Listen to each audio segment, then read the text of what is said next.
C'est rare que je m'arrête. Rare que je dise là, il y a un minimum de tenue, un minimum de colonne vertébrale. Un discours qui ne hurle pas, qui n'insulte pas, qui ne distribue pas les rôles comme dans un western. Alors quand je vois deux vidéos venir le démonter, je regarde, pas par loyauté, par exigence. On va les prendre dans l'ordre, calmement, chirurgicalement. Elle ouvre avec « Ah bon? Les nazis ne sont pas tes ennemis ?» Réaction immédiate, extrême contre extrême, sauf que la question d'origine n'était pas « Faut-il aimer les nazis ?» La question était « Comment on transforme chaque désaccord en ennemi absolu ?» Répondre par le cas le plus moralement évident, c'est efficace. Mais ce n'est pas une réfutation, c'est un déplacement. Ensuite, l'étiquette. Il relaie l'extrême droite, volontairement ou non. Magnifique verrou circulaire hermétique. Si tu nies, tu confirmes, si tu expliques, tu te justifies. On ne débat plus d'un propos, on juge une appartenance. Puis vient la séparation nette, un camp violent par nature, l'autre par nécessité.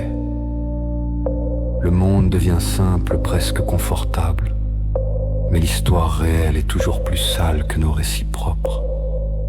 Et quand arrivent les phrases, il ne connaît pas le sujet, c'est dangereux. On quitte l'argument, on attaque la posture, là. On est déjà dans le théâtre. Deuxième vidéo, plus structurée, plus armée, on corrige le récit des faits. Très bien. Si ce n'était pas un passant innocent isolé, il faut le dire. Mais ensuite, glissement. On passe d'un événement précis à des statistiques sur 35 ans. On change d'échelle, dire que 9 meurtres idéologiques sur 10 sont attribués à l'ultra-droite ne répond pas à la question de savoir si, dans ce cas précis, on doit éviter la spirale. Ce sont deux niveaux d'analyse différents. Puis l'accusation clé, minimisation. Dès que quelqu'un refuse la symétrie automatique, il minimise. Dès qu'il appelle à la retenue, il relativise, c'est pratique, ça protège le camp. Et le ton professoral vient, je t'explique. Toujours cette posture de supériorité tranquille. Mais l'honnêteté intellectuelle, ce n'est pas choisir l'angle qui renforce ton récit. C'est accepter que plusieurs vérités coexistent, une asymétrie statistique possible et la nécessité de ne pas escalader.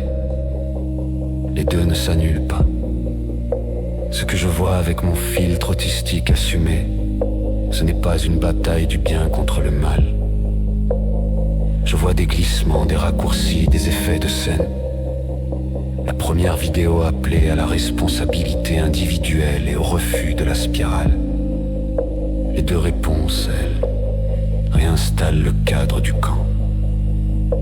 On peut reconnaître des dynamiques systémiques. On peut reconnaître des violences asymétriques. Et malgré ça, refuser la logique de l'ennemi permanent.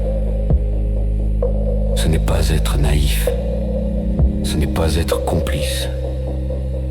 Ce n'est pas minimiser. C'est refuser que la colère devienne doctrine. Le vrai esprit critique ne choisit pas son indignation en fonction du drapeau. Il choisit la cohérence. Et ça impressionne moins que le théâtre. Mais ça tient plus longtemps.